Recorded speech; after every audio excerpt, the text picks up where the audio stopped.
The president is the chief executive officer of this corporation called the United States of America. Can you handle the truth? Welcome to the Jordan Maxwell Show.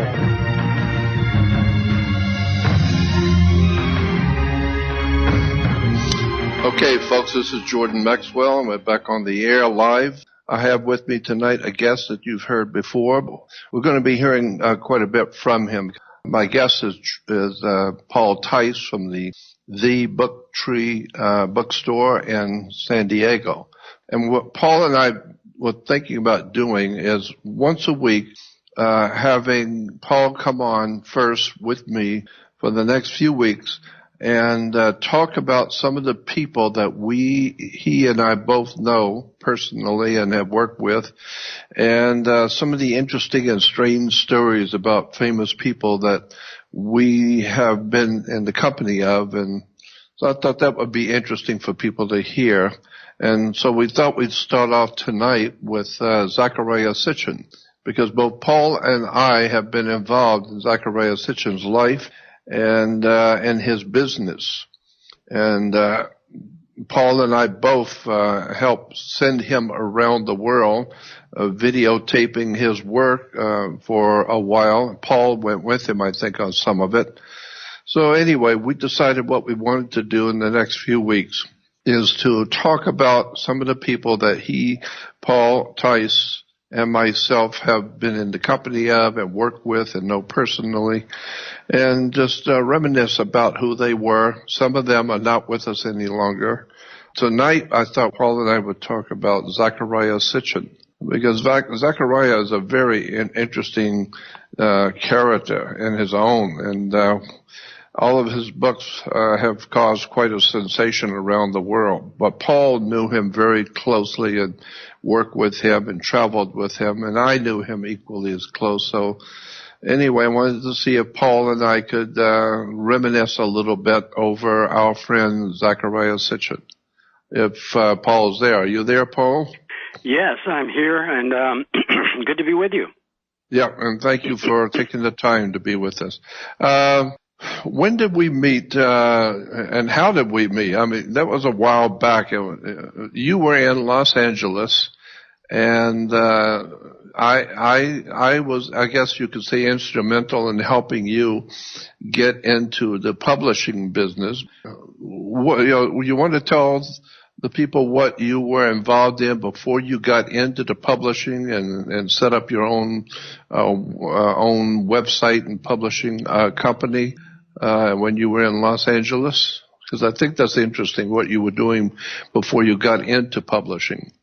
Yeah, before I got into publishing, I worked in the television industry for many years. I actually moved out to Los Angeles in 1985 to become involved in the television business and worked for quite a number of large networks and things like that. And so, but at the same time, I got to meet some really interesting people. I met you in probably late 85 or 86, and really you helped to open my mind, and I started to experience all kinds of interesting things about life.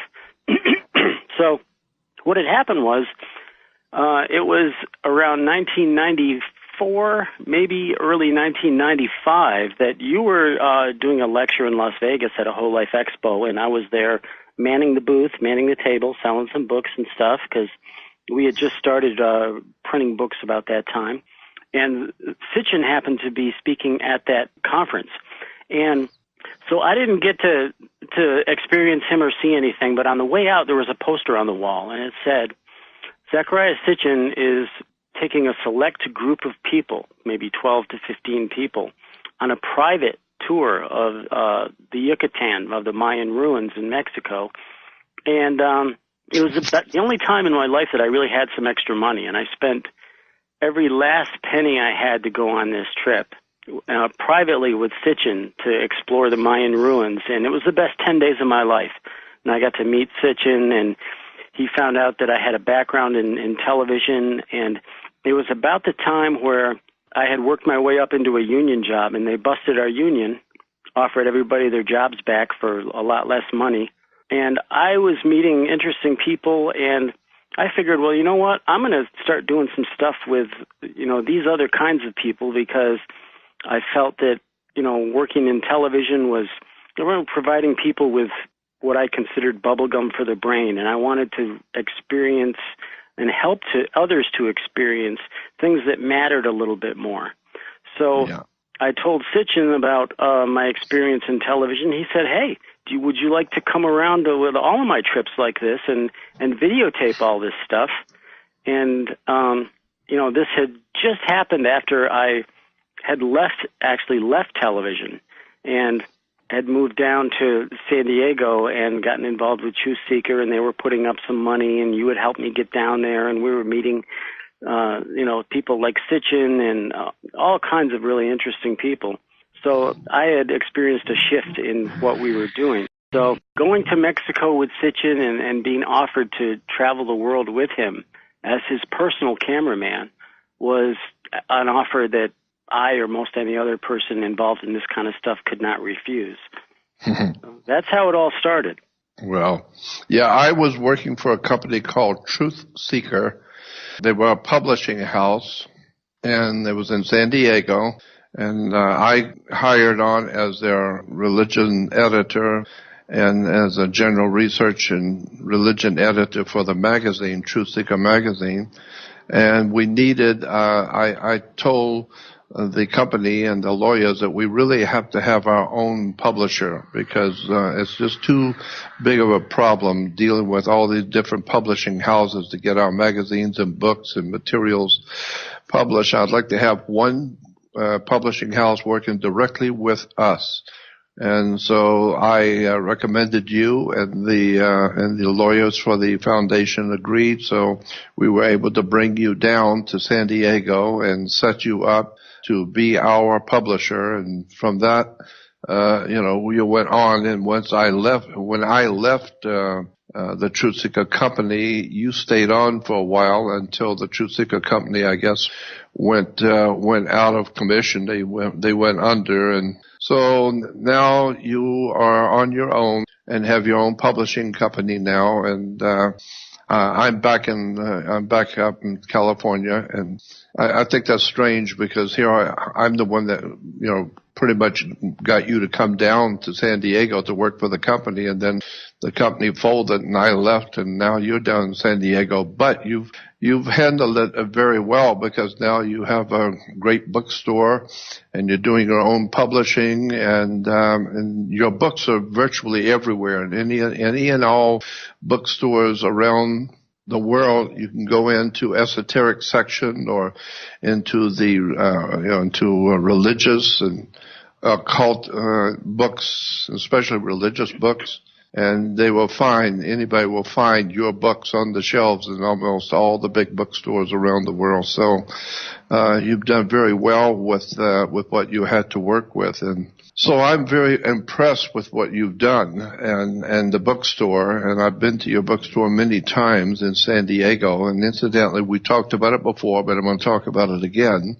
Anybody in Southern California that is interested in the dark secrets of religion and cults and politics and government and commerce and God knows all the other all kinds of metaphysical subjects. I mean, it's just an array of brilliant stuff. And what mostly Paul has been able to do is find very, very old, out of print, out of date reference books back into the early 1800s, mid 1800s, coming into the 1900s, and then republishing them, redoing them.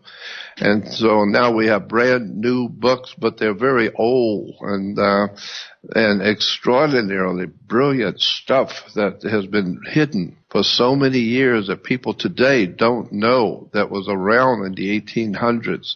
That was mind-boggling, brilliant stuff on religions and cults and secret societies and metaphysical subjects, and Paul has been able to find hundreds of them and reproduce them and bring them up to date with new books. So that's why I consider the book tree, which is the name of the company, the book tree, And remember, when you look for it on the web, it's THE, The Book Tree in San Diego.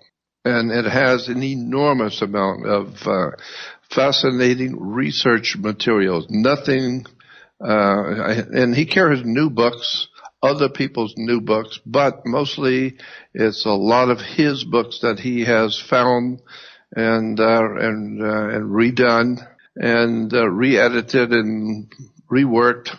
And so it's just an extraordinary display of brilliant books, and I'm just delighted every time I go down to see Paul at the bookstore. So for everyone in the Southern California area, or anyone who's going to be in the Southern California area, and especially in San Diego, you really need to go see Paul's bookstore. Go on the web, and it's called The Book Tree Bookstore in San Diego. And tell us a little bit quickly about the Book Tree Bookstore and how people can contact you, and so people can know how to get to you and order materials from you. Well, I appreciate that because a lot of the books that we publish, Zecharia had found out that we had reprinted the Enuma Elish, the 7 tablets of creation, which is the creation story that predates the Old Testament, and Old Testament only contains a small portion of it. And this was originally, the first creation story, and then the Epic of Gilgamesh, and a lot of the older stuff that supports Sitchin's work. And so, people can find us, call our 800 number and get a catalog. We carry all of Sitchin's books. And actually, Sitchin even pulled me aside after my first trip with him and said, "Hey, do you want to publish a book for me?" And we ended up publishing a book for Zecharia, and so it's called Of Heaven and Earth. But we've got a package deal with some of the Sitchin stuff. But I'd like to talk about him a bit more as well. But what I want the audience to know also is that you have a package of Zecharia Sitchin's materials, works, etc. And so for those who have heard of Zecharia Sitchin but don't have all of his work or are just now hearing about him, Zecharia Sitchin, tell us a little bit about Zecharia Sitchin too and what he was doing. And then we'll get into the rest of how to get his material later. Well, Zecharia was an extremely brilliant man. I mean, he was one of the few people in the world that could actually translate and understand the cuneiform text, the original Sumerian writing, which was only scholarly, well-trained people could interpret and translate. And he wasn't tied in with any particular organization, so he didn't have anything to lose as far as, people chastising him for having a way out theory or putting himself in danger from, losing his job. Exactly. Yeah. So he didn't start writing his first book, though, until he was in his 50s. And when he wrote, when he wrote The 12th Planet, actually, it was included his second book, The Stairway to Heaven. It was a huge, thick, monumental book, and all the publishers said no. And he received the advice to actually go and cut the book in half. So that's when he got The 12th Planet, made it smaller, and finally only, one publisher agreed to take it. And when it was published, they put it in the science fiction section of the stores, and that outraged him. Yes. Totally outraged him. But he figured that, hey, at least my book is out there, and people who understand good research and appreciate good research will understand that this is not science fiction. It's nowhere near. But that was one of the things that his first publisher was apparently afraid of, is that, putting out something that the people would maybe be calling crazy, but they didn't understand how well researched his material was. I mean, Sitchin has his detractors, but when you're a pioneer and you're going out for the first time to expose some things where others had not really been there before. I mean, Von Daniken was there before too, and Von Daniken was a pioneer as well. They both made mistakes. You're going to make mistakes when you're entering new territory, but the thing is, they blazed trails that now opens up, and people realize there is something to this. And and they took the hits for it. And at the same time, you can't throw the baby out with the bathwater with Sitchin's work. I mean, a lot of his stuff, you just cannot be explained without having some kind of understanding that this really happened. Sitchin believed that all of these early mythologies were not just stories, but that they actually happened. And he uses Schliemann as an example, Heinrich Schliemann, who went and he read the wonderful fable and the story of the Trojan War and the city of Troy. He wasn't even an archaeologist, and Schliemann went out and just totally floored the entire scholarly world and the world of archaeologists when he went out and found the city of Troy and proved it. And so Sitchin says, that Schliemann was right on the money, and you can go and you can find all these other places and actually prove that these things occurred as well. And that's what we set out to do when we started traveling the world and going to these places. Because, he wrote his books. He had what he wanted to do was bring me along, and I enlisted another guy as another camera person. He wanted to document all of these places that were in his books, visually before he got too old to travel. Yes. So, yeah. So and we went I think it was, were you at that dinner that I invited Zecharia and his wife out from New York, and they came out to San Diego, and we put them up a hotel and looked after them, and then we went out to dinner one night with Zecharia and his wife and some of the people from the Truth Seeker Company. And were you there at that dinner? I believe so, yeah. And we made him a deal.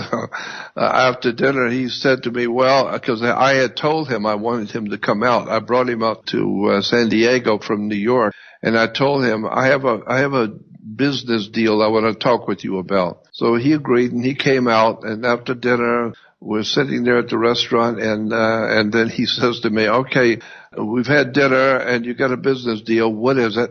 And so we talked with him about what we wanted to do. I wanted to do a 13 one-hour TV or video project with him where it would be 13 hours of him traveling around the world, going all the locations that he wanted to go to, and film him and videotape him talking about his work. And then I thought that would be sensational to market to universities and colleges and maybe to public broadcasting, etc. And so then it was, then we decided that it would be good for you to go with him and some of the other guys that you were working with who were camera people and lighting people. And so we put together a package where Zecharia and his wife, you and other technicians went along and would go around the world with Zecharia and film him, talking about the ancient prehistoric world and his books and what he was talking about in relation to the actual history of the human race and where we came from.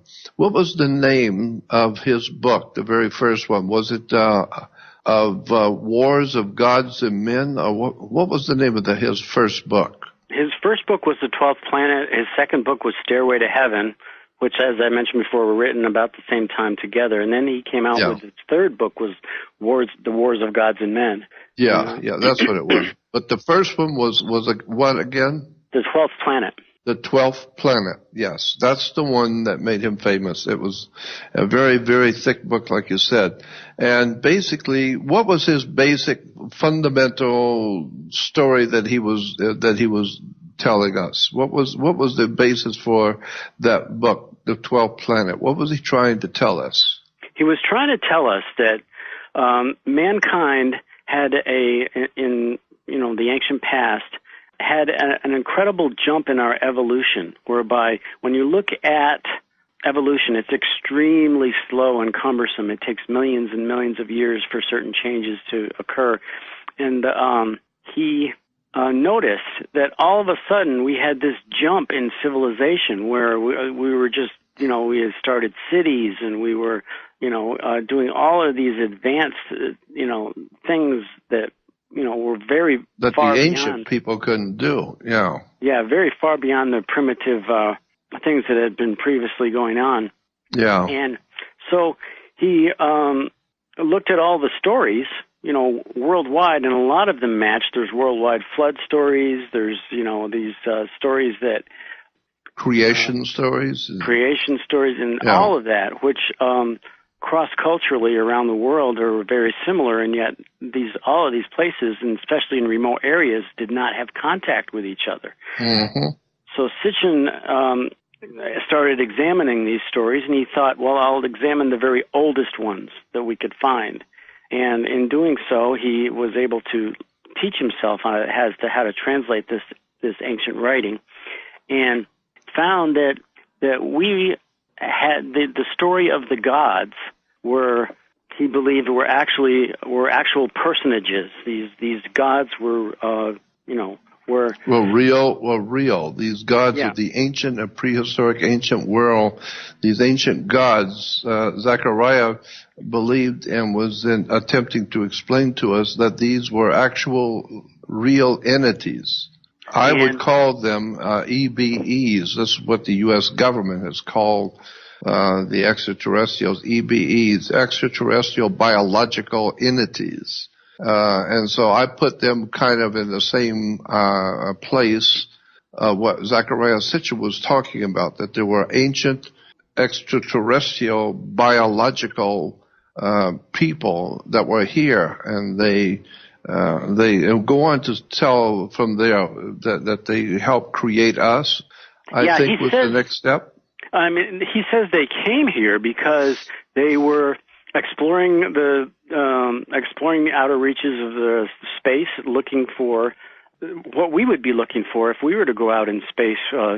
They were looking to mine and find things of value, mining, and they were after gold. And he believed that also the particular planet that they were on, gold was very important for them. And in fact, the atmosphere that they had was dependent on it in certain ways for their survival, and yet they valued it tremendously as far as just regular. That's why we value gold to this day. It's because the gods valued it so highly. Yes. But they came here, and they started mining this gold, and there was, after a while, there was a mutiny, because they figured, we don't want to do all this hard, backbreaking work. We've got there's these primitive creatures here, these bipedal primitive men and all, but they weren't really smart enough to take orders, They were, or to actually do the work. I mean, so they decided that because their DNA was a bit similar to ours, that they would do some genetic crossbreeding. Manipulation. Yeah. So that they would be smart enough to do the work, but stupid enough not to rebel and mutiny like they had. So in a lot of these ancient documents, there's some things that show that there were certain mutations that were actually made in different creatures and things like that. But the whole story is there in these ancient Sumerian documents about how this didn't work out this time, and then all that. So. But then they finally got it so that they called them originally the black-headed ones, I believe Sitchin referred to them in his books. And they were basically, we became a slave species. And I mean, you look around today, we go to our 9-to-5 jobs. We don't, people are too afraid to really, think quit their jobs and think for themselves and live the lives that they feel they really need to be lived. I mean, there's certain parts of us deep down where, we still have that genetic predisposition, so that we're not going to rebel too much, and we're just going to do what we're told and stay in line. But we're very intelligent, highly intelligent creatures. We're changing the entire landscape of the planet, because we're now suddenly, as Neil Ferry had put it, in less than 100 years, like recently, we have gone from the horse and buggy to walking on the moon. By crossbreeding our genes with a godly gene advanced to that degree, we've kickstarted our evolution where it's no longer a very slow process. But all of a sudden, we've got all of this genetic stuff going on that has just blasted us into an advanced evolutionary process whereby we're becoming more godlike every day. And even Plotinus, the great philosopher, said man is poised halfway between the beast and the gods. Mm-hmm. And basically, that's where we are. And a lot of people don't know who we are, where we came from, what's really going on here. Sitchin explains a lot of the fighting that has gone on for centuries between the evolutionists and the creationists. Well, guess what? They're both right, because we've evolved to a certain extent, and then these so-called gods, not God with, in the singular, but the gods came down, and the Elohim, as the name in the Bible suggests, that is actually a plural word. And although the modern religions have translated it as God in the singular, the word Elohim is a plural word, and these gods came down and created us, and it was actually a second creation. Now, when you look in the book of Genesis, you'll see that there are actually two different creations mentioned in the book of Genesis. Yep. Because one was the original. I've said the same thing, that the word for God in the what we call Hebrew is El. El is God. And so in the Bible, especially the Christian Bible, when you read Genesis 1:1, it says, "In the beginning, God created the heavens and the earth." But that's not exactly what it says in the original, because if you read the Hebrew Genesis 1:1, it says, "In the beginning, Elohim created the heavens and the earth." It doesn't say, "In the beginning, El created the heavens and the earth." It's Elohim. Yeah. And Elohim is a plural, just as if you put if you spell car, C-A-R, but you put an apostrophe S, it becomes more than one. It becomes cars. And so this is what we're reading, what the correct translation would be in Genesis 1:1, is in the beginning the Elohim, or in the beginning the gods created the heavens and the earth. Mm-hmm. And of course that would explain why in the rest of Genesis, when it's talking about God, God says, "Come, let us make man in our image after our likeness." Yeah, the word "our." Let us. Yeah, let us. And so who's us? And many years ago, I talked with a leading rabbi in America. For many years, I was talking with him back in the 60s. And he told me, very interesting the way he said it. He said, "Go back and read the sentence the way it was written. Don't put anything into it that's not there." So when you see that the gods said, "Come, let us make man in our image after our likeness," and Christians will tell you, see, there it is right there in the Bible in Genesis, where God says, "Come, let us make man in our image and likeness." So there's a scripture shows God created man. But Rabbi told me, no, that's not what it says. It doesn't say God created man. Go back and read it. It says, and then he emphasized the sentence.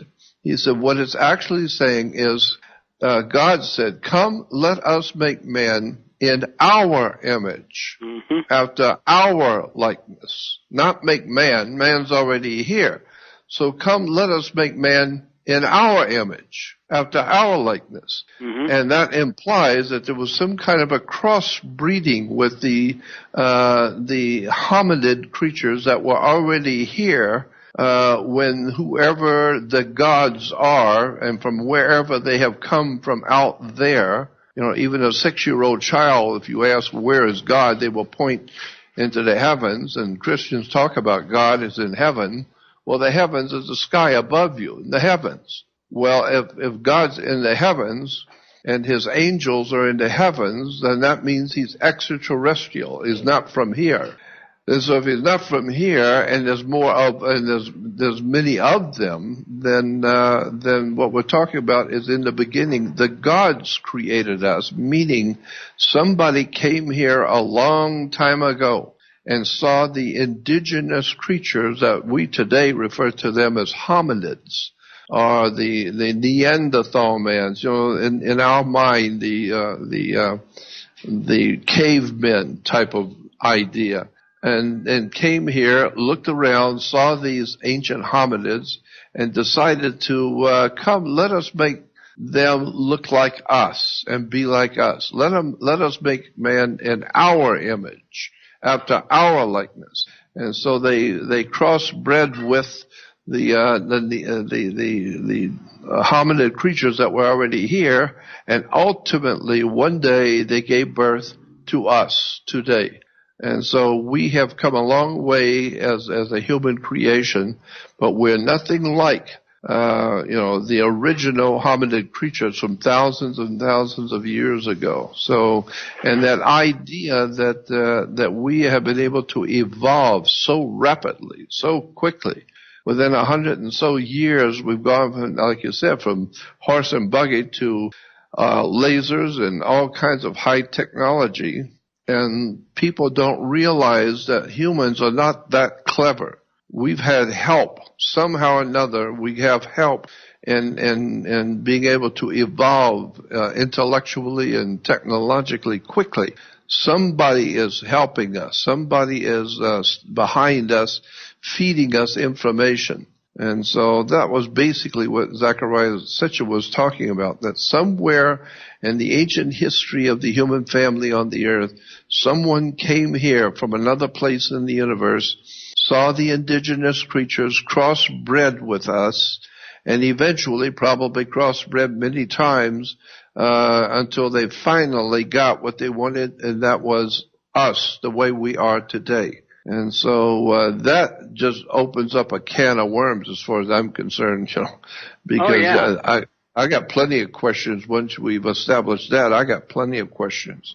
I mean, there's a number of stories that I experienced with Sitchin, which went to show that he was not welcome in a lot of places because, well, for one example, in Egypt, we went there in 1997 and he was getting clearance from Zahi Hawass to get into the pyramid because he was had made arrangements to go up into and above the king's chamber, whereby he had written about in Stairway to Heaven how there is a certain inscription in red lettering up in there that dates the pyramid or is said to have dated the pyramid to its original construction date. But for a number of reasons, Sitchin came to the conclusion that this in fact was a forgery, and that the pyramid was built far, far earlier than what is claimed, for that. And so what had happened was when Sitchin had shown up and had planned for months to go there, and he suddenly showed up, and his tour guide, Abbas, I got to know Abbas pretty well. He was in charge of a Visions travel company and had known Hawass, and he was trying to get things arranged so that, they had shown up and were ready to go into the pyramid. And suddenly, though, everything got held up, and Hawass heard about a newspaper article that had come out that day, and he had sent somebody into the city to get this newspaper article because he didn't want to let Sitchin into the pyramid until he read this article. And this article stated that the Egyptians are proud people, and we built the pyramids, and we don't like these, people coming in saying that extraterrestrials and other, higher intelligences had something to do with the pyramid when, we in fact built the pyramids. And, and I respect the Egyptian people. They're wonderful people. But, most of them are still living in ramshackled huts around the pyramid. So if they built the damn pyramid, what are they living in those kinds of, houses for? If they knew how to build something of that magnitude, it just didn't really make sense. But You're right. Doesn't make sense at all. So this guy comes running in with the newspaper article, and Hawass reads it, and he says, "Man, I can't let you go in to the pyramid with, on the same day that this article comes out." And Sitchin raised a big ruckus about it. He said, we planned on, this is why we came here. We planned this for months. You can't just say, we can't go in. And so what happened was Abbas closed the door, and they talked for about 10 or 15 minutes, and they came to a compromise saying, all right, we'll let you in, but you can't take any photographs. And so Sitchin realized, well, okay, we'll just be able to at least go in and see for sure what's going on. So they get in there, and the pyramid at the time was closed to the public. So this was a private entrance to go in there, but there were workmen in there, and they get to the top of the king's chamber and up in that general area to be able to go up some ladders to see these inscriptions. And all of a sudden, a big wooden block from up where the workers were comes falling and hits Sitchin right smack on the head and cuts his head wide open. Pretty much knocks him out, blood everywhere. Sitchin actually thought he was dying at the time. And he had to get rushed to the hospital, and it just turned out that it's suspected that one of the workers, knowing this whole about this article, and they weren't very happy that they were letting Sitchin in there, and Sitchin didn't feel safe after that in Egypt, and he left. And I was there with him, and he basically gave me instructions. He said, I want you to go here, here, and here. I want you to videotape this, go to this site, go here. I'm sorry I have to leave Egypt, but I've got to go. I don't feel safe here, and that kind of thing. So he left that very night or early the next morning. I forget which. But, it's interesting that, his theories are so well supported that they just decided they didn't want to give him any ammunition to help support them, especially in light of that article. But there was a lot of other things that we experienced in many countries throughout the world, but that's just one which shows how much of a threat that he was to different people and places. Yeah, well, it always amazed me because I've been to Egypt with youth, and I've been there 3 times and spoken in Egypt myself. And, everywhere you go, the Egyptians that we talk to, they all seem to want you to understand that they are from a pharaonic bloodline, that they are direct descendants on the Pharaoh and all that. And in point of fact, it's ludicrous on the face of it. The ancient Egyptians, we don't know who they were. We have no idea in the world who they were or where they came from. But whoever they were able to build these enormous temples and just extraordinary stuff. If you see the pyramid and go inside the pyramid, as you and I have done. And so just to hear people who want you to believe that they are just direct descendants of the ancient Egyptians is just, to my way of thinking, ludicrous. I understand they want to be proud of their country and what's on that land, but they didn't build it. My God, I mean, if you roam around Egypt as we did continually 3 different times, and you probably more times, you see the way that they live today and their buildings and how they live today, the Egyptians. And if it wasn't for the Europeans and the Americans who build beautiful hotels and gorgeous lawns and pools and just gorgeous resort places, but the Egyptians themselves, it's hard to believe that people who lived like that were direct descendants of the pharaohs who built monstrous, incredible stuff. So I understand, but I also understand, no, the Egyptians of today that are there are not the direct descendants from Pharaoh and from the ancient Egyptians. Well, the pharaohs always claimed I don't even know who the ancient Egyptians were.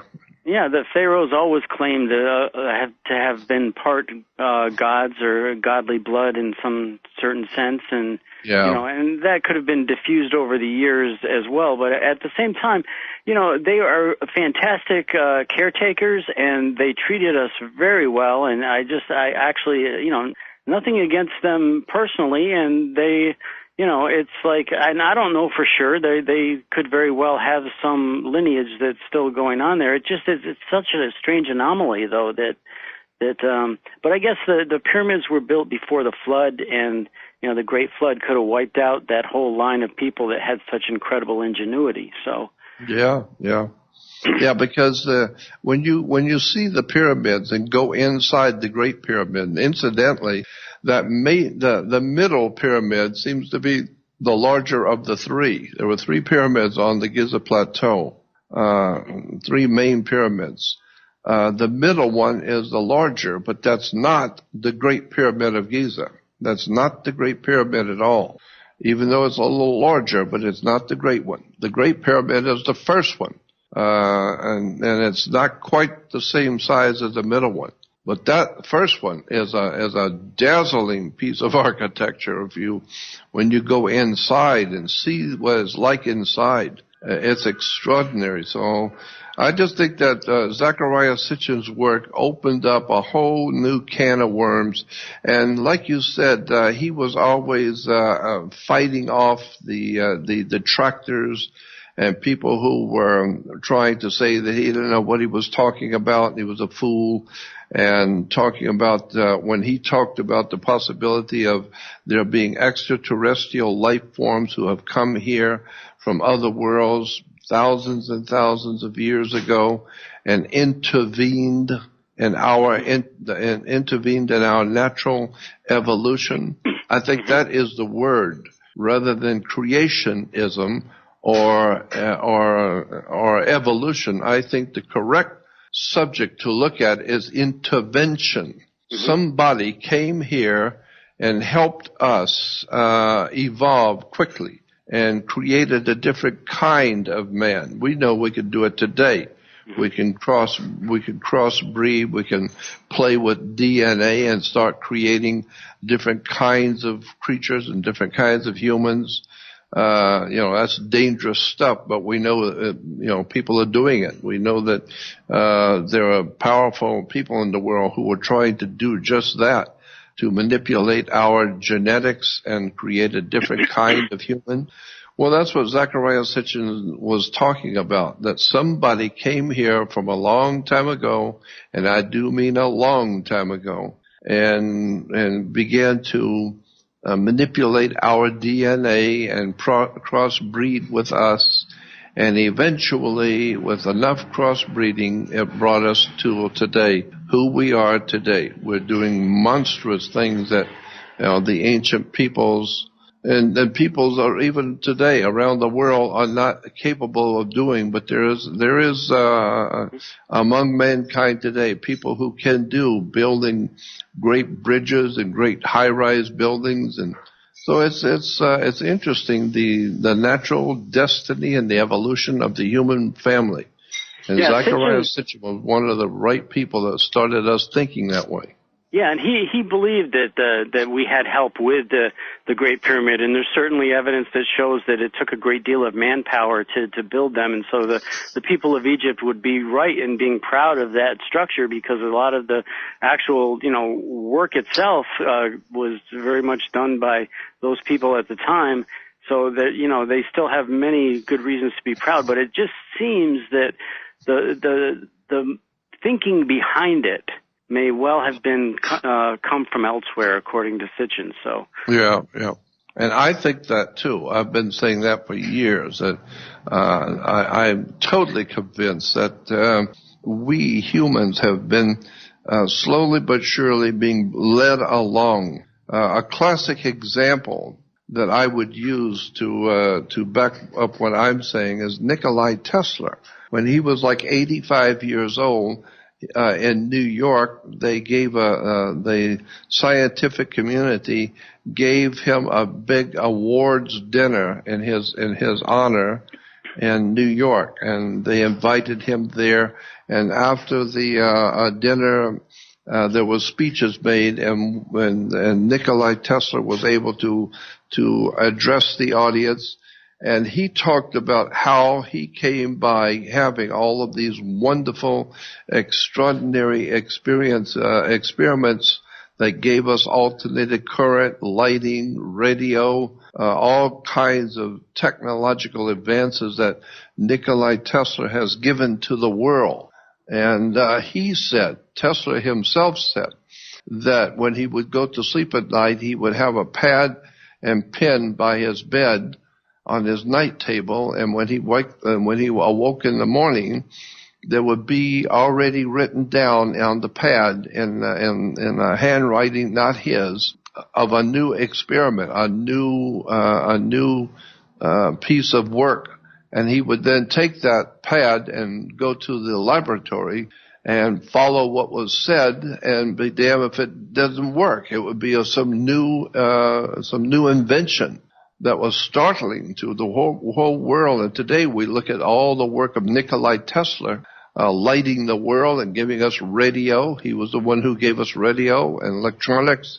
But he said, he would go to bed at night, and the next morning someone had written it down and showed him what to do. So there's a classic example of somebody, not of this world, able to communicate with humans and tell them what they need to do and how they need to do it. And then we are making such progress thinking we're so smart.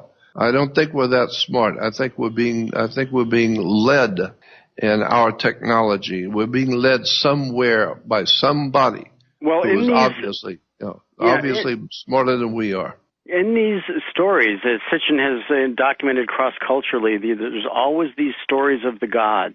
And the hierarchy of the gods, you would find their correspondence throughout different cultures worldwide, whereby, a god in Egypt would be similar to the same one found in Mesopotamia and in Central America, and they all seem to, in ancient Rome, they all always seem to have the same correspondence amongst them in the hierarchy of the gods. So therefore, so many of the ancient cultures that talked about, quote, the gods, end quote, were talking about the same thing, as you said, from Central America, Mesoamerica, to South America, to Egypt, to Sumeria. All over the world, the ancient peoples readily understood the concept that there were higher life forms in the universe that could guide us. And in each case, they were bringing forth knowledge and ways where we could improve our civilization. And each god was responsible for certain parts of the civilization that corresponded, across cultures like that. It's a really interesting study when you get into these mythologies. Yeah, but it also is the very basis for Christianity and Judaism, especially those two religions, because Christianity talks about God and the angels, the good angels, the bad angels. Well, where is an angel and God? Well, like I said, a child will tell you. If you ask a child, where is God? They'll point straight up into the sky. So therefore God's out there. And if you believe in angels and spirits, they're with God. Where? Out there. They're out there in space. So in point of fact, our religions today, Judeo-Christianity, acknowledges the idea that God comes from out there, and he has worked his work here on the earth. So I wanted to mention too, I ran across something the other day that you had done a private interview with Sitchin, which became a videotape. And I found the actual transcript for that in a Truth Seeker magazine from 20 years ago. I found out in the warehouse about 20 or 25 copies of this magazine. And people who collect Sitchin material, you're never going to find this anywhere else. And you're not going to find that magazine. No. Yeah, there's an article in there also that was written about Sitchin by someone with a very scientific background. Truth Seeker is always has people that question everything. And so there's a really great article that actually supports Sitchin when, basically Truth Seekers has been for many years grounded in atheism. They don't believe in no gods, no God, period. And here you've got an article in there that's supporting Sitchin side by side with the original transcript to your interview with him. And we've got some of those available. We've got the book that we published for Sitchin called Of Heaven and Earth. And he wrote the first 20 pages of the book. And then we've got two different PhDs which have added chapters in there which support. For these are the first time actual PhDs have come out and said, "Hey, you need to look at this. You need to look at what Sitchin's doing here." And then, also a minister and a UFO expert and a few other people have added chapters to the book. So it's a compilation. We have that book, and we also have this book called The Legacy of Zecharia Sitchin by Marlene Evans, MJ Evans, who traveled with Sitchin as well for many years on many of the trips that I went on.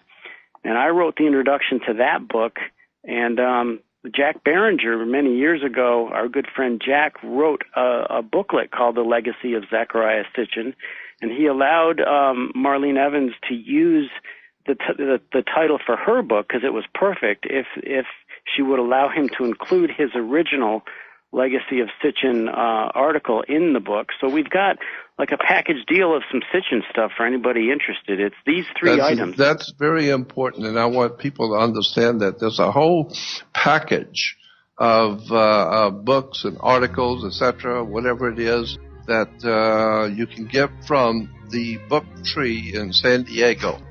Tell them quickly how they could get to your company and how they get these materials. Well, it's for $40, and there's only a limited number of these Truth Seeker magazines. Beyond that, we would photocopy quite a bit of it for you. But for about $40, we would have just call 1-800-700-8733. Once again, 1-800-700-TREE.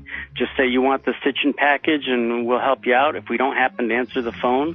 It's a totally secure line. You can leave credit card information on there, or if you're not comfortable with that, call us between noon and 7 p.m. Tuesday through Saturdays. We'll take your orders there, or just email us at orders@thebooktree.com. Let us know you want this Sitchin package, because this is interesting stuff. This is stuff it's very important stuff, too. And I need to tell everyone again, it's the THE, the Book Tree in San Diego. And Paul Tice is the owner. Yeah, most Sitchin people who collect Sitchin material, this stuff is, a lot of people don't know it even exists. So it's really interesting and cool, and it's been an actual honor to be able to have worked with him and to be able to offer this material. So anybody... I totally agree with you, yeah. So anyway, I guess we're running out of time, but we're going to do this quickly. I just want the audience to know that Paul and I will be back next week, and each week for a few weeks we're going to talk about Zecharia Sitchin and his great work. Next week we'll be talking about someone else that is very important for you to know about, that Paul and I have personally have one-on-one experiences with, and we'll talk about these different individuals because I think that they're important for you to know about. And Zecharia Sitchin was a dear friend and a brilliant man, and so we wanted to talk about him first. So next week, Paul and I will be back, and we'll be talking about another friend and another interesting soul in the universe who's done some great work for us. And then I will have other guests on too. But so I want to thank everybody for being with me and tonight, and especially thanking Paul, because Paul is working very hard to give to the world all of this ancient knowledge that's been hidden from us and hidden from the world. And Paul's got it all at his bookstore.